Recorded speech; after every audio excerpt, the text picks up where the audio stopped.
and for discussion then. So Third Act has started 3 campaigns or priority areas that all of the statewide working groups are engaged in. And these 3 areas are democracy and elections, advancing fossil-free financing. Always takes me a minute on that one. Democratizing climate, which is more like the state-specific local issues like Duke Energy and the carbon plan. So the purpose of the roundtable is to update you on these 3 priorities and hopefully pique your interest to get involved in one of them.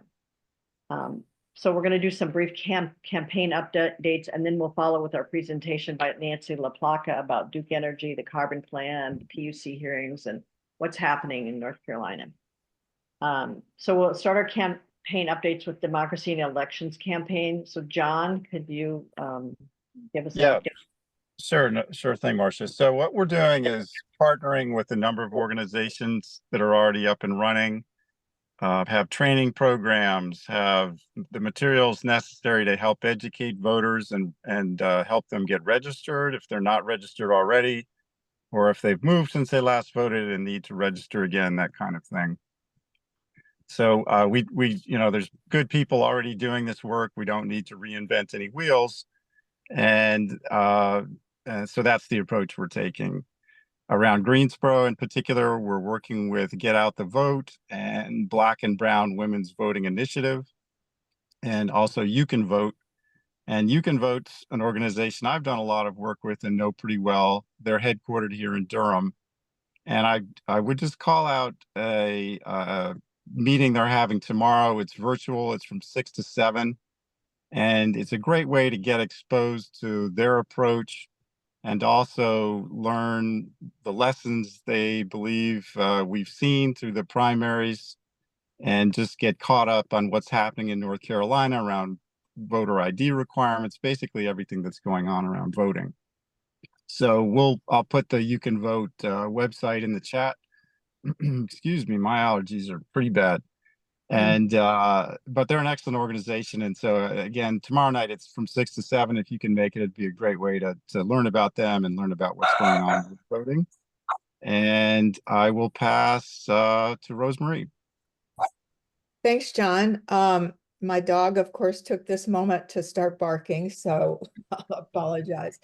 In the advancing fossil-free financing area, this is about trying to cut off the money to the corporations that are depending on support so that they can continue to do this just devastating fossil fuel work.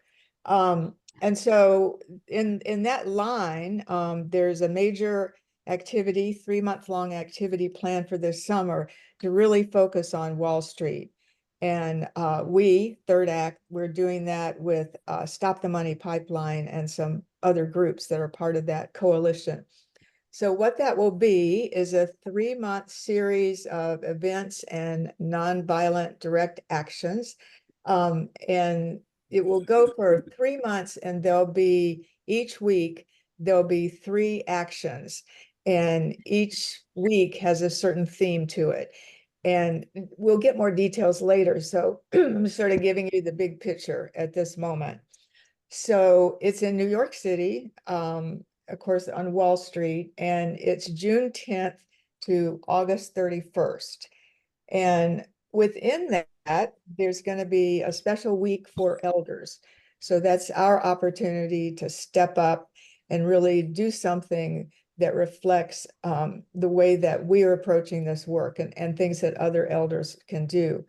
And that's in July. All this is going to get, it's going to get, I'm so sorry.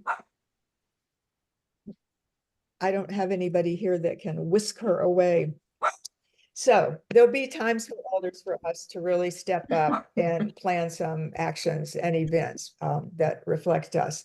And so if you can't get to New York, that's just fine, because what we'll be doing in our communities in North Carolina are actions and events that call attention to what's happening in New York and the issues, so that we can sort of underline and reflect what's happening there, really be supportive of that. If people can go to New York, That's awesome. And it may, for some groups, their part of their action is to help get together the funds to enable somebody, you know, 1 or 2 people from their group to go. So there are lots of ways to support this. And this is officially kicking off this coming Monday, April 22nd. There will be a hearing in New York, and they're calling it The People versus City, Confronting City Groups' Environmental Racism. And it will be live streamed, so we can all get in on it and see what's happening.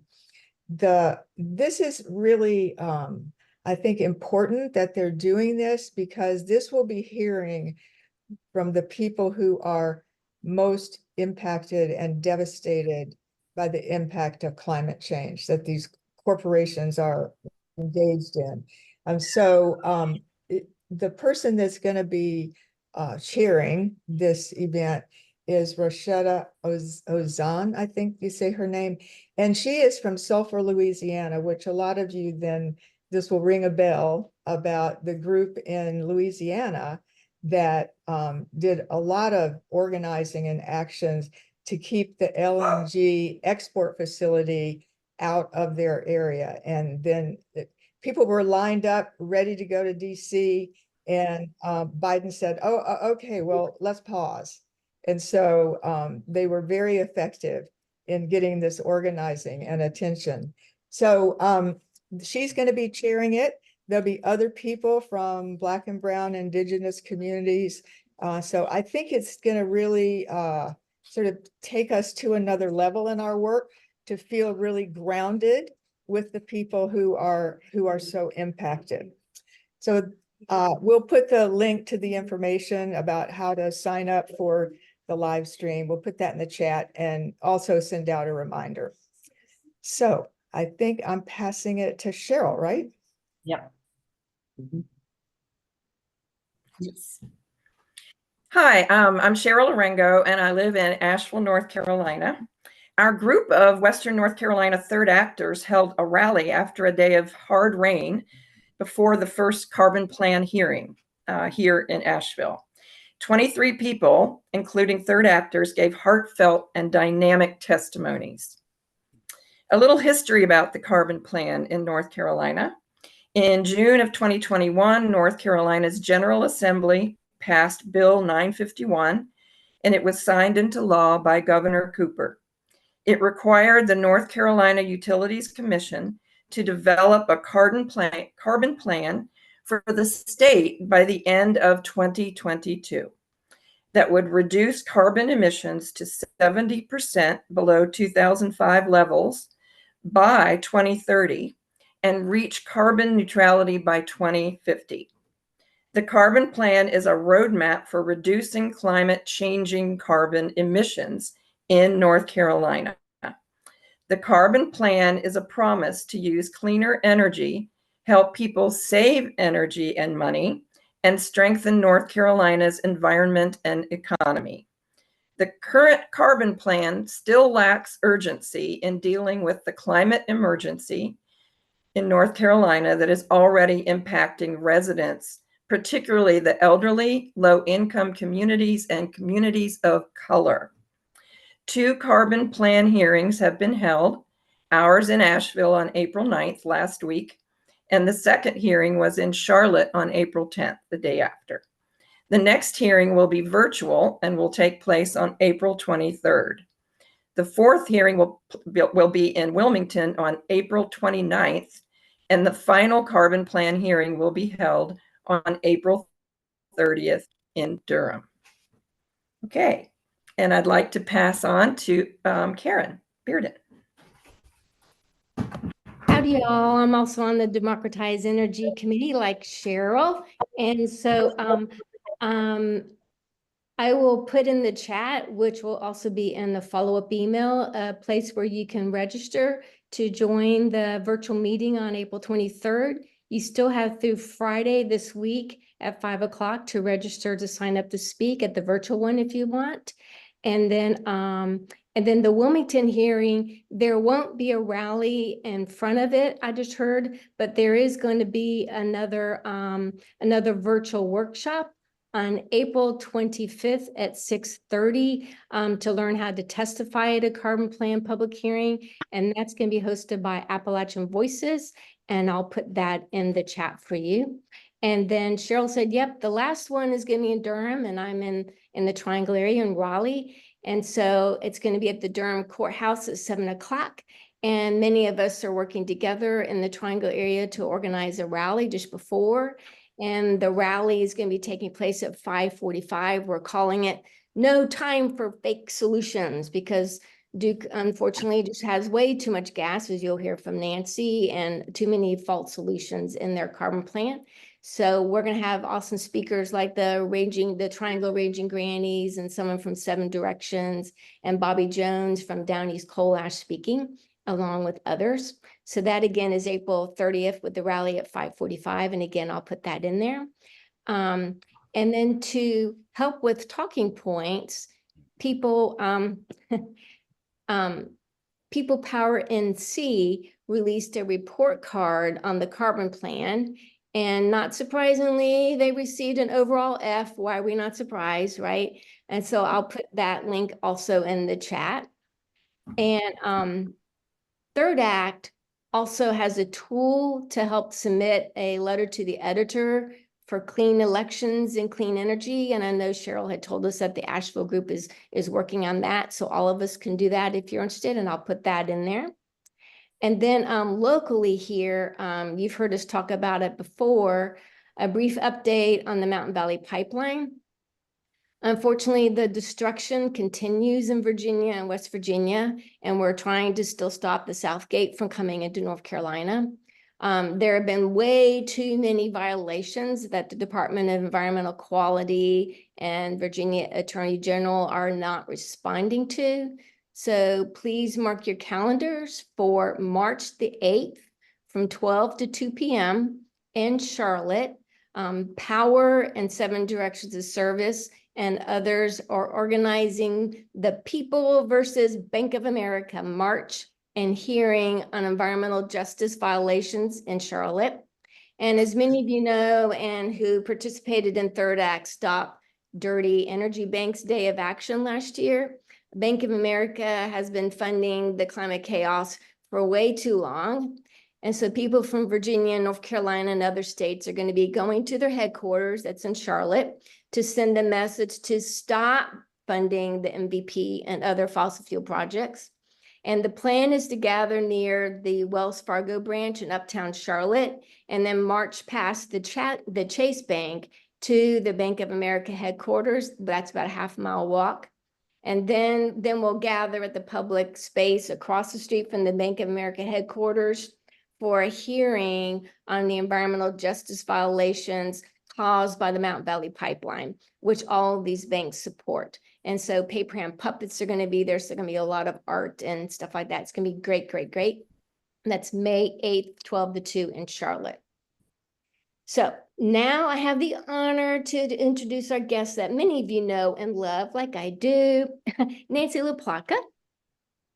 Some of you already know about Nancy's utility work, obviously. I first met Nancy years ago from her work with NC Warren. Nancy is currently Third Act's Democratizing Energy Consultant, which is keeping her very, very busy, isn't it, Nancy? She has over 30 years of public policy experience, including 19 years of professional experience in electric and gas utility issues. Nancy has served as policy advisor to an elected public utilities commissioner in Arizona, and was also a public interest intervener at state level public utility commissions in Arizona, Colorado, and here in North Carolina. Thanks so much, Nancy. Take it away. Yeah, thanks everyone. Thanks for your time and your attention.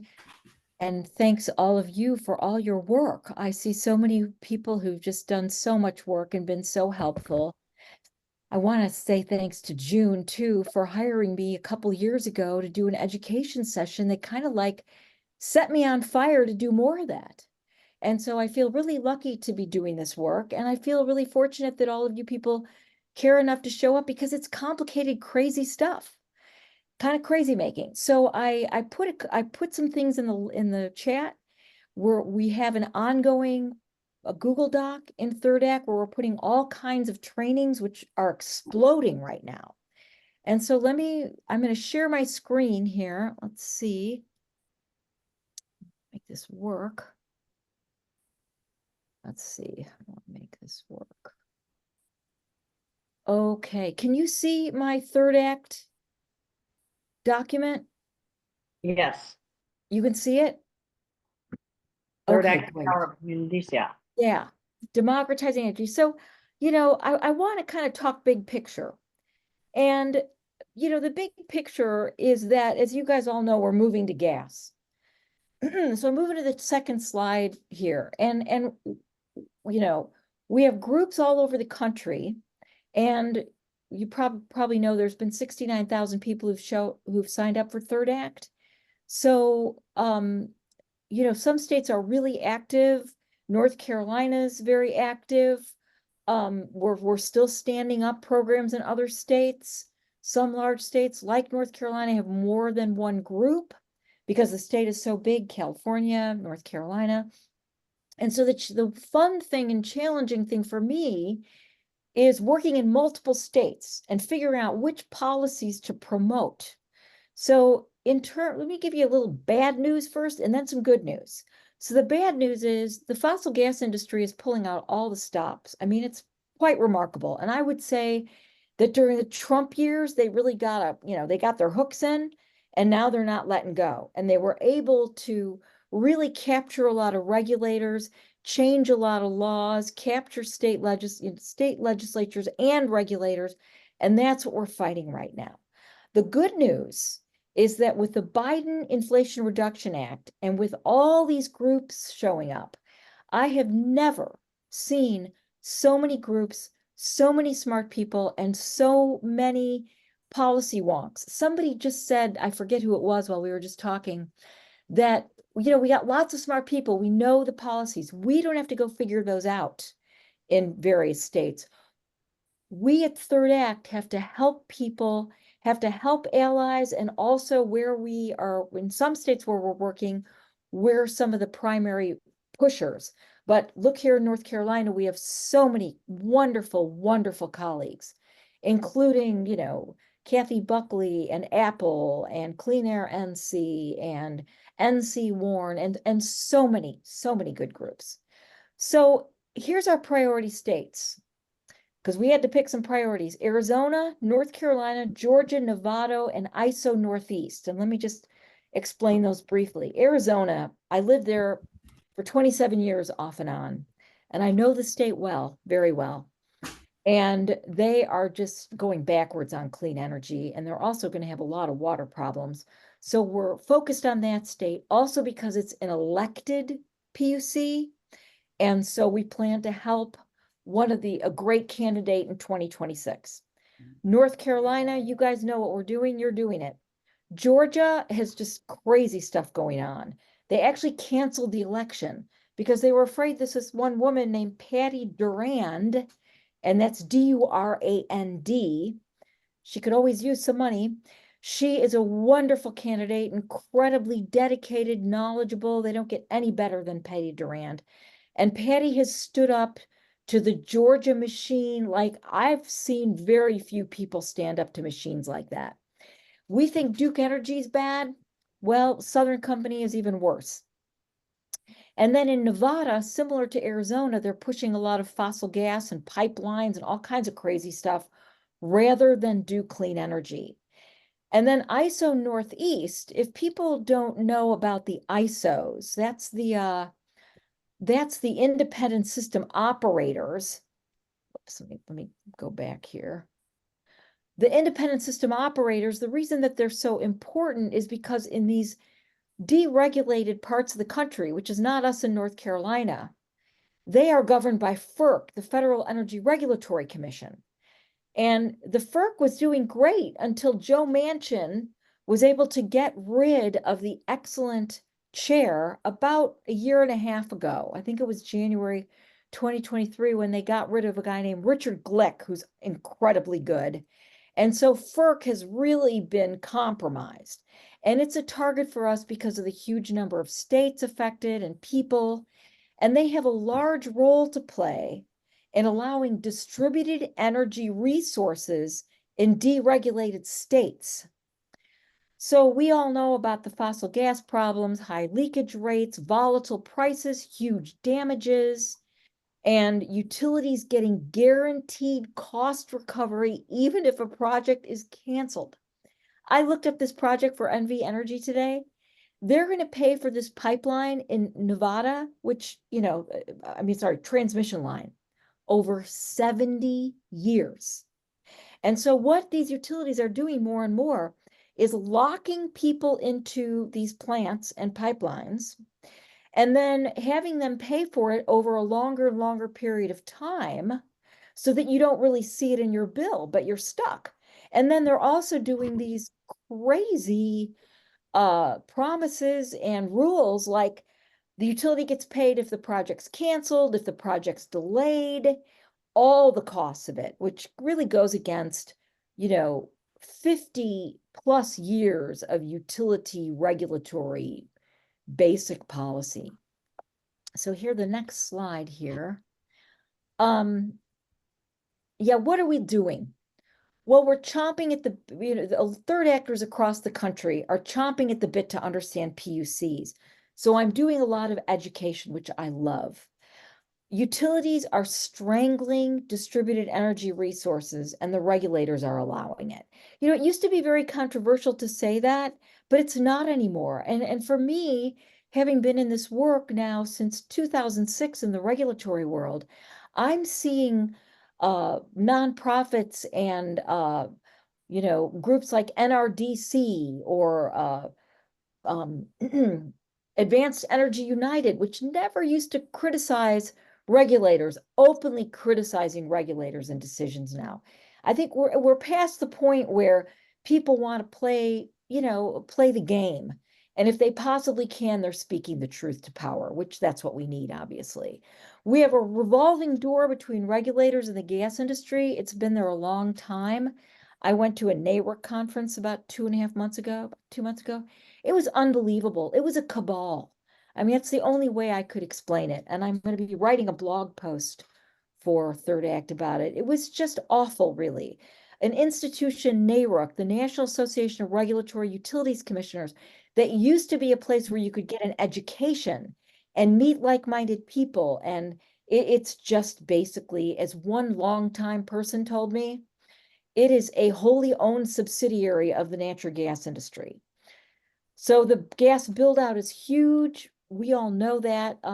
Kathy Kathy, maybe you could put in the chat the talking points for the carbon plan, because all the groups participating did a great job on it. I want to mention a couple things that aren't in there. In Massachusetts, Governor Maura Healey, who apparently is a friend of Bill McKibben, thank heaven, she issued a report called The Future of Gas that did a couple things.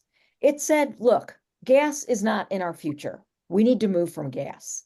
It also said something very important that's going to really affect us in both North Carolina and Virginia, especially, where utilities are pushing this fantasy called renewable natural gas. It is a non-solution. I fought it here in Boone when I was a town council person. They were trying to get our police cars to run on RNG. And after some digging, it was pretty obvious to the rest of the council members who would have just voted for it that this was a scam and not worth our time. Renewable natural gas is technically feasible, but it's a waste of time. Again, more voices focused on PUCs. And there's also groups working on FERC issues, since I mentioned that Joe Manchin gutted FERC by forcing Commissioner and Chair Richard Glick to resign. So I put this in here because I want people to see this is the US spending on natural gas by sector just over a very recent period. Look how much it went up. These are price spikes from natural gas. Now, the electric utilities, see electricity on the far right here, are lucky because the price is down now. So they're all saying, hey, everyone, go back to sleep. This is just an anomaly. It's not an anomaly. And I'm not going to get into the reasons in depth, but the reasons are fracked gas is running out. Fracking depletes very quickly. The average well depletes 70 to 90% in the first 3 years. That means you have to keep drilling. And I learned this from one of my experts in 2007 when I started working on fossil gas in Colorado, which was an early state with fracking. So when you look at this graph by the excellent group IEEFA, if you don't know about them, you see that it says 33 billion up for industry, for commercial and residential. You know, when you add that all together, it's quite a huge portion of our greenhouse gas emissions. So industry is using natural gas directly, but they also sometimes use it through electricity. So the effect that natural gas is having on our prices is enormous. And then I put the link in the speaker's notes. Because we're exporting so much gas, we're just going to pay more. In fact, there was a situation in Australia a few years ago where they were exporting so much LNG that the customers in Japan were paying less for the gas than the consumers in Australia where the gas was produced and extracted. We're probably going to see stuff like that here too. And if there's any good news on that, it really makes people upset. And that's what we need. So I want to just dive into this a little bit more because I've been reaching out to various reporters because no one is talking about this. We're talking a lot about energy justice, damages, equity, etc. Finally. But what we're not talking about is the very, very simple solution. We count the damages. Hello. In 2011, a professor named Dr. Paul Epstein, who is my hero, he died early, tragically, and he did a very detailed study, and the link is in the speaker's notes, on the damages from coal. And basically what he said, and at that time in 2011, 2009, 2011, because the data is always a few years old, coal was doing $523 billion worth of damages a year. In those years, we only spent $400 billion on electricity total. $400 billion worth of retail electricity sold in the country, and yet coal's share, which was about half at that time, $523 billion in damages. We must count those damages. I've filed repeatedly at the NCUC about this, and it was always struck and not considered. And I think it's the time for these guys to keep striking this is over. So this is some numbers that I just did. I went and looked up how much coal DEC burned in 2022 and 2023. They actually increased their coal burn 13% between 2022 and 2023. You haven't heard too much about that, but that's what happens when you look at the numbers. And it's 17 cents a kilowatt hour. Those are the damages. 1.53 billion. If you count your damages at 27 cents a kilowatt hour, $2.43 billion in damages. I mean, those are stunning numbers. So I'm going to keep going in the interest of time. And then DEC's gas burn, which, you know, they burn 2.5 times more coal than gas. But because the damages are less relatively, at 4 cents a kilowatt hour, it's about $1 billion. At 18 cents a kilowatt hour, here we are up again, $4.5 billion worth of damages from gas. That is unconscionable, and these people know it. So next slide. This is a nice slide that just shows you graphically what I'm talking about. The damages exceed the retail value of the gas. Next slide here. This is something that stunned me when I found it in an investor PowerPoint. And I sent it out to a lot of people, and I also sent it to the commission. But here we go. What has Duke Energy done successfully under the radar? They deferred $3.2 billion in fuel costs. So if I could just explain this, this is from the investor PowerPoint. Again, the link is in the speaker's notes. And here we are, we have Duke Energy reporting to their investors, gee, we got fuel costs deferred because they were so high those years, they leaped up. And of course, look at Duke Energy Progress and Duke Energy Carolinas, the blue and the darker blue and the darker green. Well, we have the bulk of those deferred fuel costs. How are these guys getting away with it? They just kind of slip it in and then they just put it over a few years. Well, what happens when those fuel costs keep going up? It's just going to be bad. So let's see, next slide. I want to show this because I want to end here on a good note. When I look at this slide from Texas, my eyes bug out of my head. Look on the left here, capacity added in megawatts. I had never seen a graph. This is from SEIA, the Solar Energy Industries Association. There's the link that had a y-axis that was so huge, 6,000 megawatt and 2,000 megawatt increases. And the reason I'm showing you this is because you see how quickly we could change this if we wanted to. Texas has a very complex market that I won't go into, but you can see that obviously something changed. And what changed is that the price of solar was so cheap they couldn't kill it anymore. Because believe me, they tried for years to kill it. And about a year or so ago, there was a bill in Texas where they would have killed clean energy, but they weren't able to do it for a very simple reason. In 1 year, there was so much solar and wind in Texas that it saved ratepayers $11 billion. That is $11 billion in fuel costs in 1 year. And that's where we are. And that's why it's so important that we all speak up. So I'm going to stop sharing here and thank you all for listening. Blah, blah, blah. That's what my friends call me, la blah, blah. No, you're not blah, blah, blah. So anyway, that's Nancy, why it's thank so you critical. so much. Yeah. Thank you. I think that there's probably going to be some questions for you. Is that okay? Of course. Okay. Does anyone have any questions for Nancy? She has. Okay. David. Yeah, you mentioned there's 69,000 people signed up for Third Act. How many in North Carolina? Do you know? That's a great question. You know, I'm not sure. I think it's over. Do you know, Karen? I think it's about 1,000. I'll check. Elizabeth, Elizabeth would know. Elizabeth needs the data. You're on mute. We have 390 Okay. signups in Greensboro, in North Carolina. Thanks, Elizabeth. I make phone calls for a living and I'm good at that. And I'm open to calling the people who are not active to see if they'll become active. I thought I answered, did I not answer your email about that?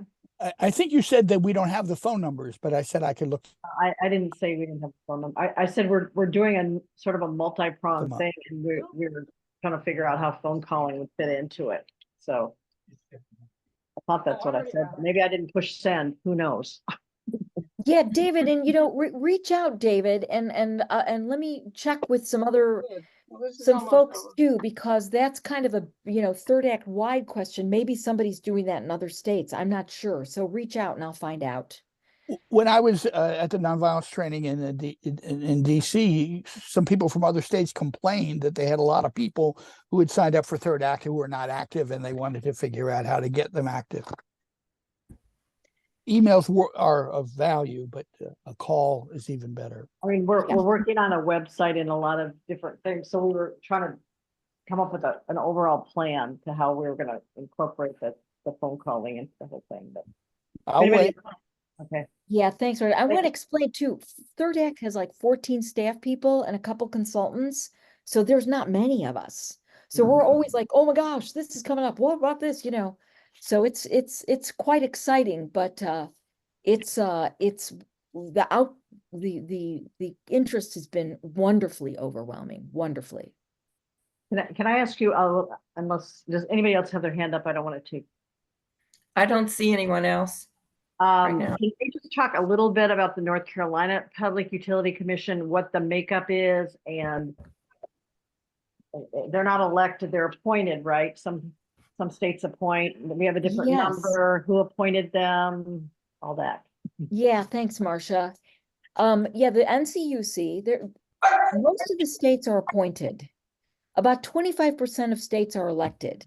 And I've watched this debate over the years, and I worked in elected states, and I almost was going to run for the commission in Arizona in 2014, and the utility spent $10 million to get rid of Democrats that year. 10 million. So I didn't end up running.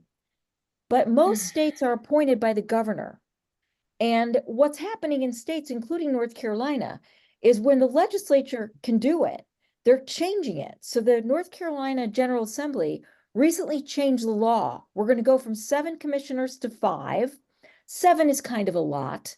I think it's the most in the United States. I don't know any other commission that has 7. 3 or 5 is normal, because of course you don't want an even number. So the NCUC used to be completely appointed by the governor, and then they had to get through the state Senate, which, depending on how right-wing the state Senate is, that's pretty rough. So they changed the rule. They changed the law. The NCGA did. They wussed it through. And basically what they did was they're going to allow, I believe it's the Speaker of the House and the Senate to appoint 2 members and the governor to appoint 3. This is why we desperately need Josh Stein, of course. Mhm. And the right wingers have already appointed 2. Now, the North Carolina Utilities Commission, I knew a number of those folks before they were appointed.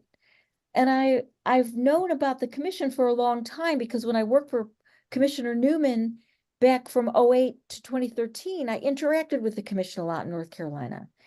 And they're very smart people who are appointed. We have very smart commissioners. Why they're making these decisions, I'm baffled. They're making very bad decisions. And I would say they're even making decisions that go contrary to law. When they said Duke Energy can't come up with, the carbon plan, they just said, okay, Duke Energy, just come up with a carbon plan. So really, and Karen, other folks who know this, I know Kathy does, jump in, because they're not serving us well. And I know I've been more openly critical of them. And here's a problem that we have with commissions everywhere, not just here. The only people who show up at commissions are people who have a vested interest: the solar industry, the energy efficiency industry, people who want to save energy, people who have innovative projects and technology that can help us save energy. They can't afford to go in there and criticize the commission. They're just shooting themselves in the foot. And so that's why it's been so hard over these many years to change commissions, because the only people who understand how important this is are, generally speaking, people who have a vested interest, and they can't afford to criticize the regulators. Finally, there are groups of people who are criticizing regulators. I just read a thing by the guy who's at Advanced Energy United criticizing the regulators. I had to go read it again and Google the guy, because I couldn't believe that they're finally criticizing the regulators, because the regulators aren't even looking at the evidence. They don't even look at it. When Duke Energy succeeds in not having an evidentiary hearing, they just help Duke, because that means there are no other voices that can weigh in. Don Nonini remembers this. I'm sure Karen does. Other people on this call, June Blotnick, people who've been involved for years. We didn't even have evidentiary hearings for such a long time. That means, well, you might as well just hand the keys to Duke Energy, because you can't even say anything. So there's my little rant. Thank you. Hey, June. Yeah. Yeah, Question? I just wanted to make a comment about the carbon hearings right now. So I was really glad that Asheville got as many people out, because you guys always beat Charlotte. This is a corporate town.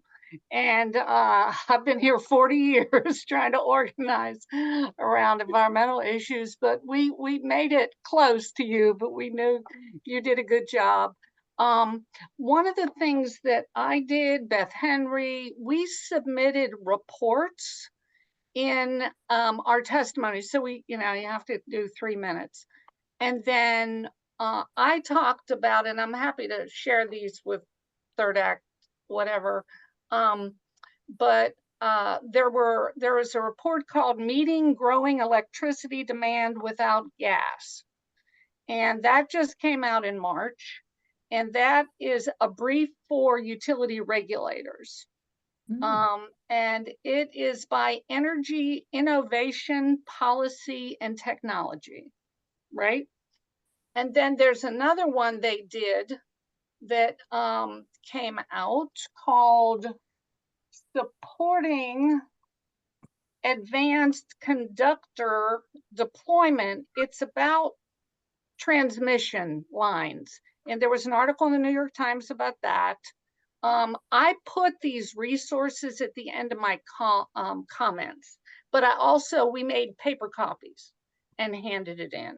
And so, there was a LA Times article, I guess it was about Los Angeles and how much they're going to be spending on climate change, 12.5 billion to protect communities through 2040. That's just Los Angeles. And then I put a link in there to the NCUC's docket for the carbon plan, and you can read what people are saying and what their comments are. And I found a really good report about distributed energy storage, the missing piece in North Carolina's decarbonization efforts. And that's by the Clean Energy Group and Applied Economics Clinic, December of last year. So just want to give you those things. And, they think we're just going to say we need solar and wind. There's other experts out there. We want to let them know we're watching and they need to read these damn reports. I'll stop. Yeah, I want to mention something too, and then I'll get to these questions. I've been teaching people how to intervene for a while, and so have other people. I'm certainly not the only one.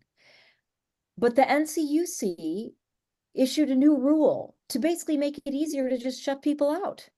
The same thing's happening in Nevada. The same thing is happening around the country. And so our voices are so important. And June, if you could put some of those links in there. Yeah. And Clean Energy Group is great. Those guys have been around a long time. So can I get to some questions here, Don, and then George? Yeah. If I is it okay, Marcia, to speak? Sure. Oh, Don. No. Nancy, thank you. The NCUC and it becomes more and more a mystery the more and more we know about it, right? If it's got a majority elected by a Democratic governor ending his second term, and we hopefully will have another Democratic governor, and yet these are folks in the hands of the industry, from what we can see. Is there some, when can we intervene, not just in going and to their hearings, but they must make other appearances, or they must be some way of, if you will, kind of preemptively trying to educate them before they become thoroughly part of the matrix, if you want to put it that way, part of the whole system of pretend reality, fake reality, as we're calling it for our demonstration. So I'm just really interested in this. What do? We've got an election year coming up, and so at least we can put some pressure on the Stein campaign, or what would you suggest? Do you know?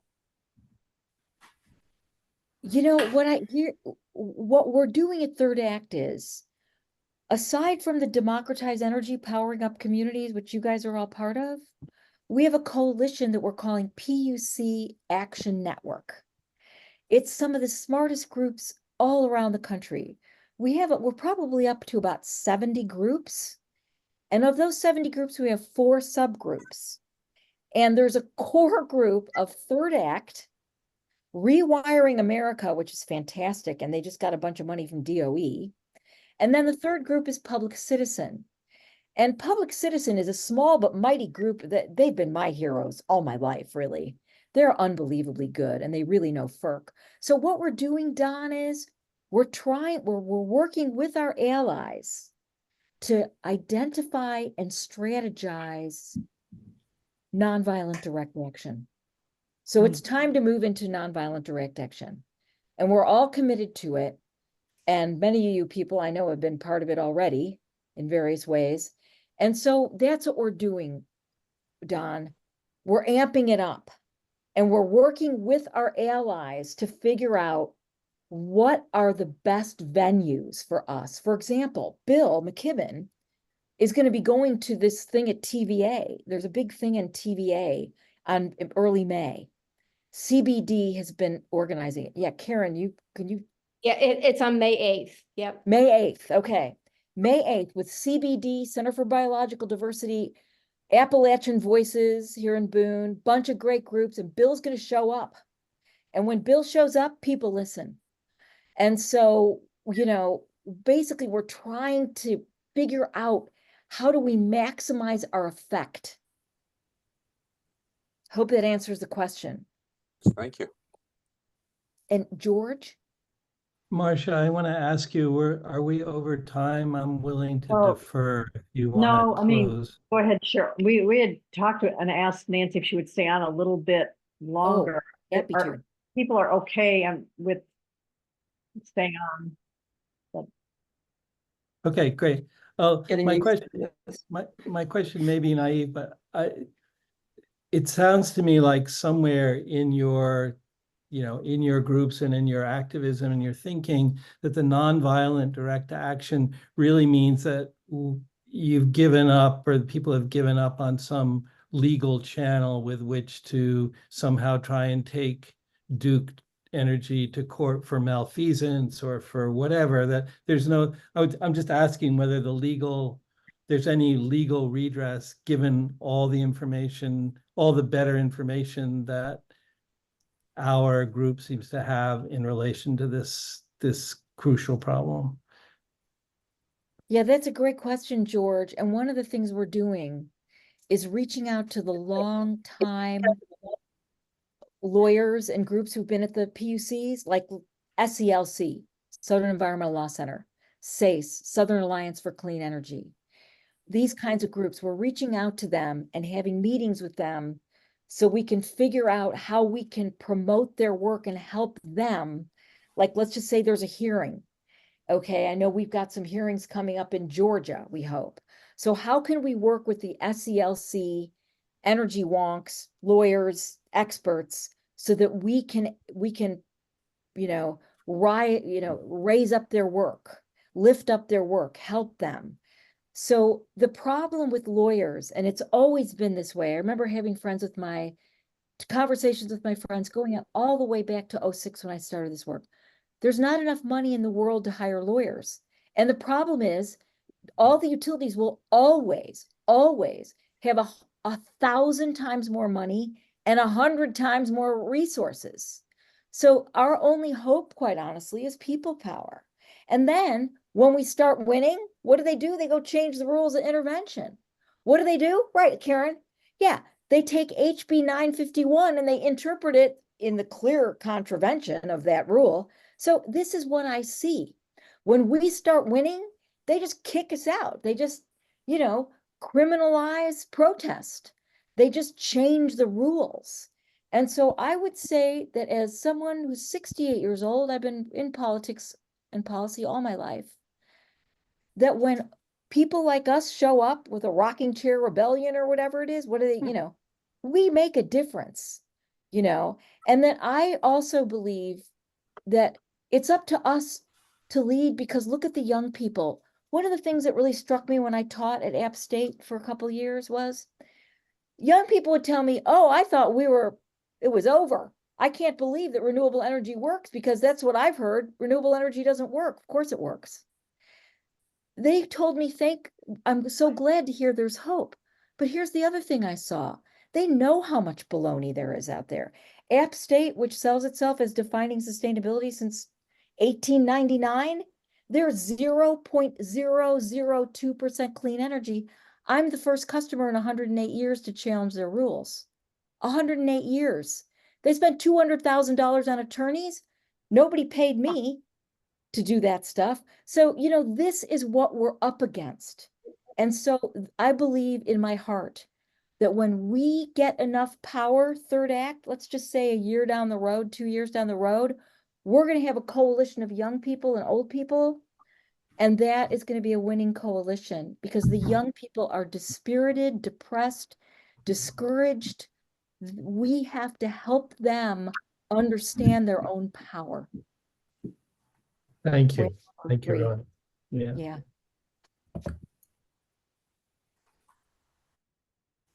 And you know, anybody, if you folks want to reach out to me, my phone number's in all my emails, Nancy at Third Act. I'm happy to chat anytime. And I think David know. has his hand raised up.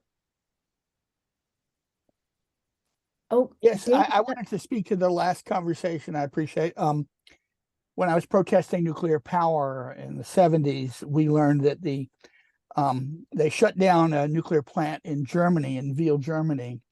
And what happened was that so many people protested that the people who shut it down, the government basically hung their hat on legalisms. They made requirements for the plant to add significant cost so that it then became not viable economically. So the fact that protest should not be seen as we're giving up on working through the system.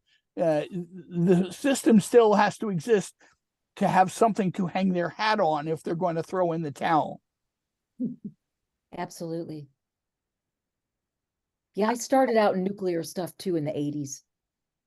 I had a question. I don't know. I was on the third act when you did the last work, whatever you call it, workshop. And what I thought was really interesting was that idea of queuing the solar projects that you talked about. Can you, I know it's hard probably without your slide. No, it's not at all. You know, Marsha, I've been doing this stuff enough years that Okay. this stuff just sticks in your head. When you start talking about how they, You can slant. slow down the queue. Right, yeah. Yeah. Yeah. So here's a couple interesting and unbelievable numbers, and I'll put a link in the chat so you can just see the article on CNBC. So this is not, you know, some leftist media thing, you know. If you take every coal plant, every nuclear plant, every gas plant, every solar, everything in the United States, all the power plants, all the electricity generators, and you add them all up, and you say, how much capacity is that? It's about, let's just say it's this much, okay? And it's about 1.2 terawatts, which is 1,200 gigawatts or 1,200,000 megawatts, okay, this much. If you look at the interconnection queues, and that's like queuing up, like Queuee, I think. Lines, like lines. Yeah, like a line, right, Marcia? If you look at all the solar and wind and batteries in the United States that's sitting in interconnection queues, meaning some company had the money to form a company, to do a bid, to put many tens of thousands of dollars deposit down. This is how much installed capacity we have. I'm going to go to both ends. This is how much is in the interconnection queue. Literally, more than 1.5 times the total installed capacity in the United States. And I could show you, let me put that article in here because it's quite stunning. And when I first saw that, I was like, that can't be right. Yes, it's right. And basically, it's the utilities and the regulators that are stopping the build out. It's not the cost. It's not the technology. What's confusing is that the problems are different, whether it's small scale, like distributed solar, like our 10 kilowatts on our roof, where we had to fight our utility 5 years to get solar up, or versus large scale. Because I'd say what the utilities want to do is they want to make sure they own everything and everybody before they say, yeah, okay, sure, you can just go ahead and build out this stuff. So let me put that article in the chat. Yeah. Any other questions? Here we go. Thank you. I try not to send too much stuff to Bill McKibben, you know, I don't send him much, but I sent him this one. I was like, Bill, this is how big the problem is. I worked at DOE for a while, and when I was at DOE, interconnection was everything. We had all these solar companies, all these companies that are getting money, that are getting backers, that are getting investors, and they can't get it online. I was doing some work for the Illinois Solar Energy Industries for a while, and something happened, and I said, guys, you're gonna have to lay me off because you can't interconnect anything. And they said, no, we knew that this would happen. And so we went around it, and they did some, I don't even remember what it was. Honestly, the whole world of utilities is so complicated. That's the other thing that keeps people out. Well, thank you, Nancy, for speaking here today. And thanks to all who joined us. We do need you to let us know how we're doing. What keeps you coming back?